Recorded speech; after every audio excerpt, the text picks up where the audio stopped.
What's up, everybody, and welcome to Unfolded Reflections.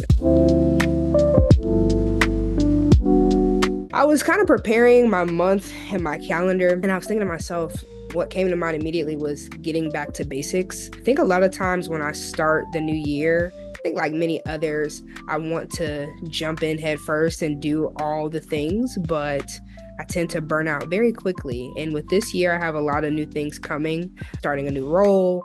I'm on a flag football team. That's why you see the tape on my hand. There's just a lot of new things happening. And I think sometimes I can get a bit in the weeds when it comes to trying to be great in so many areas of my life and wanting to be aware of the leadership that I bring in any space that I walk into. And not in a way to be cocky, but just in a way of understanding the space that I occupy. And I think that's part of getting back to the basics, which is why for the first part of January, I'm talking about self-awareness, because I think in leadership, we have to know who we are. We have to be able to identify the best parts of ourselves and honestly, the worst parts of ourselves. Because once we know that, we know things that we need to stay away from to remain at our optimal selves, versus if we don't, then we're going to go with the things that we know that are comfortable, that usually are the things that aren't the best for us. And when we do that, and when I've done that, I haven't been able to provide the best impact,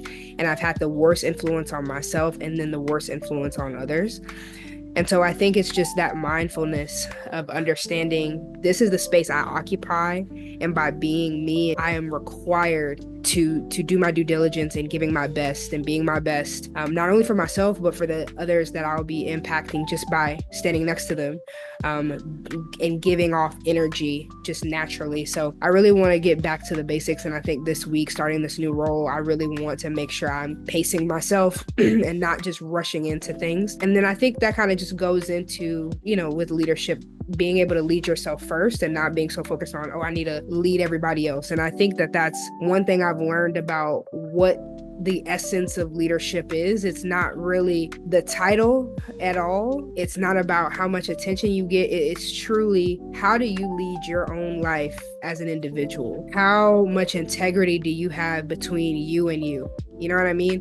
When you look in the mirror and you tell yourself you're going to do something, do you believe yourself? Do you believe that you're going to go through loopholes and try to take shortcuts? Or do you know that you're going to do it in the most honest way possible? That's something that's been on my mind, because I know for a while I looked at leadership and I looked at people who are so successful, who are great at what they do, and I thought, wow, now those are leaders. And I hate to say it, but just because you're great at something, there are a lot of people who are great or at least good at something, but that doesn't make them a leader. There's like that extra oomph that comes with leaders. That's why a great example I can think of is in the NBA or just in sports generally. All of these players are amazing players. That's why they're able to do it on a professional level. Even the teams that may not be the best teams, they still have amazing players, but all of them are not leaders, right? So I think that for a while, I just looked at people who are around me who are very successful as, man, just off rip,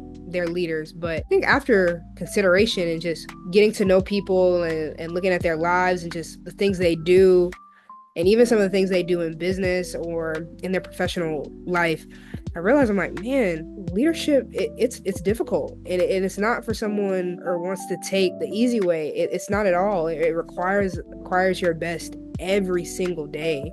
Even if your best is 60%, giving that 60% and understanding the impact of that 60% on somebody that you may not even know, and thinking about those people that you don't even know. And I think that's something that I see in leadership now, is that the leaders in my life that I surround myself with, always thinking about who is the next person I'm going to impact that I have not met yet. And I think that's something I just never thought about before. I always think about the people that I know right now in my circle, but I never thought of, how can I think of the person I have not even met yet? How am I going to impact and influence them?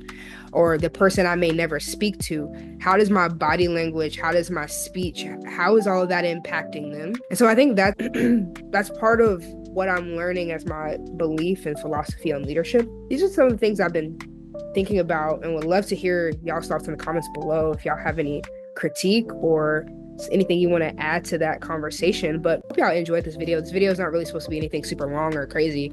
It's really just for y'all to kind of hear what's going on in my head, and then also for me to get y'all's feedback and see what y'all think, and get in a conversation online. I'm just really excited. But I hope you guys enjoyed this. If you did, please give it a big thumbs up, drop a comment down below, and please subscribe. That lets me know who's engaged and who my people are, who the Unfolded family is. I want us to have our own identity and our own collective. So I'm super excited, but thank y'all so much for dropping by. And again, y'all stay unfolded. Peace.